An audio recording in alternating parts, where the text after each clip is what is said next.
Une éclipse lunaire totale aura lieu le 7 septembre 2025, qui durera habituellement entre 30 et 60 minutes. On pourra l'observer depuis l'Europe, une grande partie de l'Afrique, de l'Asie et de l'Amérique du Nord. C'est une excellente occasion d'admirer ce spectacle céleste. Il existe deux types d'éclipses, l'éclipse lunaire et l'éclipse solaire. L'éclipse solaire, elle arrive quand la Lune passe devant le Soleil et cache sa lumière. Comme le Soleil est énorme par rapport à la Lune, on pourrait penser que c'est impossible. Mais à cause de la perspective, on appelle aussi le parallaxe, la Lune peut couvrir totalement la surface du Soleil. Comme par exemple lorsqu'on couvre un avion qui passe au-dessus de nos têtes avec un doigt. Pendant une éclipse solaire, on distingue deux types d'ombres. L'ombre où l'éclipse est totale et le pénombre où l'éclipse est partielle. Alors maintenant, concernant l'éclipse lunaire qui va se produire ce soir, c'est l'inverse. Ici, la Terre se place entre le Soleil et la Lune.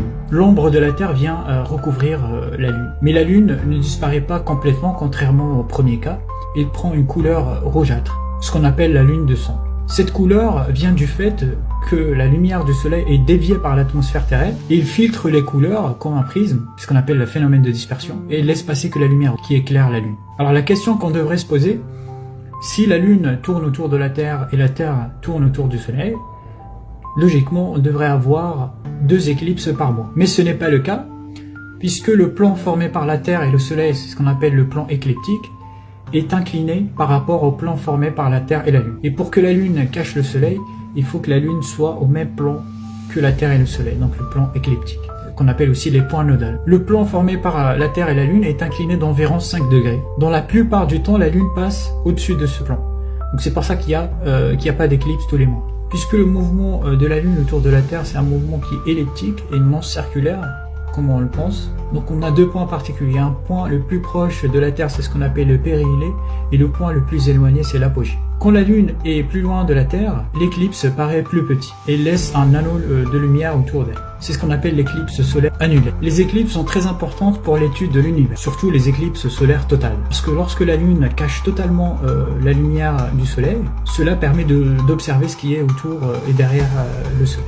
Ce qui est normalement invisible à cause de son éclat intense. C'est grâce à ce phénomène qu'on a pu, par exemple, vérifier expérimentalement la relativité générale d'Einstein.